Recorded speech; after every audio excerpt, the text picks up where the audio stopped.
Consider that your cousins are coming today. What will you do together? When my cousin come to my home, so I'll meet him and then I'll take him to Riverside. What are your future plannings? It's my future plan that I will become a doctor. I will treat. If money is no object to you, you have a lot of money. What will you do on it? When I have money and I have a not object, so I will put that money in a bank for my future. After making this video, what will you do?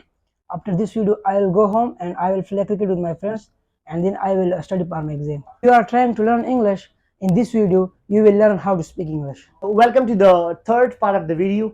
In this video, you will learn how to speak English without tenses. तो आप बिल्कुल tenses के बगैर speaking कर सकते हो अगर आप जानते हो ACO formula के बारे में. ACO formula है subject, verb और ऑब्जेक्ट. अगर आप इसके बारे में जानते हो फिर आपका स्पीकिंग करना, इंग्लिश बोलना is very much easy task. You can do it simply. तो सब्जेक्ट क्या है, वर्ब क्या है, ऑब्जेक्ट क्या है, अगर आप नहीं जानते तो यहाँ पर लिंक मौजूद है, वहीं पर जाके सर्च कर लो. यू विल गेट इट कि ये सब्जेक्ट क्या है, वर्ब क्या है और ऑब्जेक्ट क्या है. तो जो पार्ट फर्स्ट था उसके बाद उसमें मैंने कहा था प्रेजेंट के बारे में. कहा प्रेजेंट के बारे में किस तरह आप बातें कर सकते हो. जब भी आप रूटीन की बात करें तो आपने फर्स्ट वर्ब लगा देना है.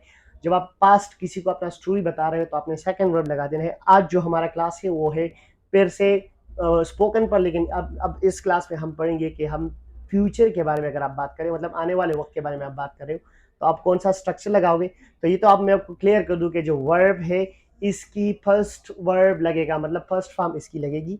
दूसरी बात, वर्ब से पहले सब्जेक्ट लगेगा, सब्जेक्ट और वर्ब के बाद ऑब्जेक्ट लगेगा. ये तो इस फॉर्मूले के थ्रू हम ये सब कुछ लगाते हैं, मतलब सब्जेक्ट होगा ज़रूर, वर्ब होगा ज़रूर और ऑब्जेक्ट होगा ज़रूर. लेकिन यहाँ पर थोड़ा एडिशनली एक और चीज़ है जो आपको याद रखनी होगी.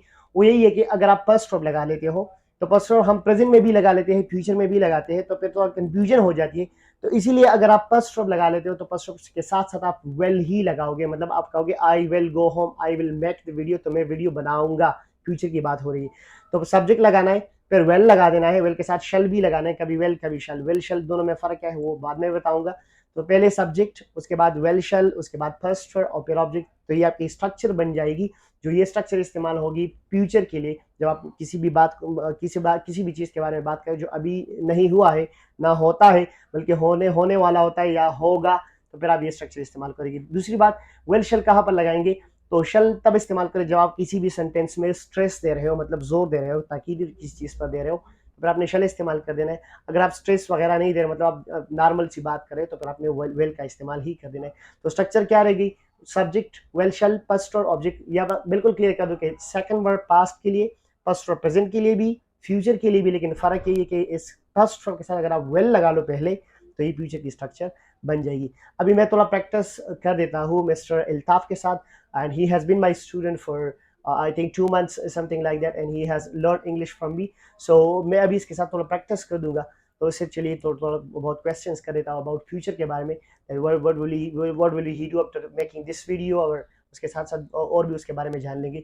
So Mr. Altaf, tell me about yourself, that after making this video what will you do? After this video, I will go home and I will play cricket with my friends and then I will study for my exam. If money is no object to you, you have a lot of money, what will you do on it? When I have money and I have a not object, so I will put that money in a bank for my future. Okay, consider that your cousins are coming today. What will you do together? When my cousin come to my home, so I'll meet him and then I'll take him to Riverside and then we will take picture in the river and then we will play some game. Okay. What are your future plannings? It's my future plan that I will become a doctor. I will treat patients. So we just knew about him that whether अब इस video के बाद करेगा क्या करेगा, इसके cousins आ जाएंगे तो वो उसके साथ क्या करेगा. तो ये सब उसने कह दिया. सब्जेक्ट लगा के, फिर फ्यूचर मतलब वेल लगा के, फिर फर्स्ट लगा के और ऑब्जेक्ट लगा के उसने ये क्लियर कर दिया कि हम स्पीकिंग कर सकते हैं विदाउट टेंसेस. सो अभी इसको मैंने टेंस नहीं कहा है, बिल्कुल यही स्ट्रक्चर कह दिया और उसने उसके बारे में बात कर दिया. और मुझे ये भी पता चल गया फ्यूचर में ये क्या करने वाला है, ये भी पता चले कि अब इस क्लास के बाद क्या करेगा. तो I have gotten the clarification here by he has added some of the structure like first verb लगा के. तो ये बिल्कुल मुझे क्लियर हो गया कि अब इस वीडियो के बाद ये क्या करेगा. तो अब भी बिल्कुल स्पीकिंग कर सकते हो. अगर आप फर्स्ट वर्ब के साथ वेल लगा लो तो आप फ्यूचर के लिए इस्तेमाल करोगे, सिर्फ फर्स्ट वर्ब लगा लो तो प्रेजेंट के लिए इस्तेमाल करोगे, और सेकंड वर्ब लगा लो तो पास्ट के लिए इस्तेमाल करोगे. So this is the video for today. And if you are new to this video, don't forget to subscribe the channel and like the video as well. Press the bell icon and I get notification about the new video. And wait for my next video. Till then, take care of yourself.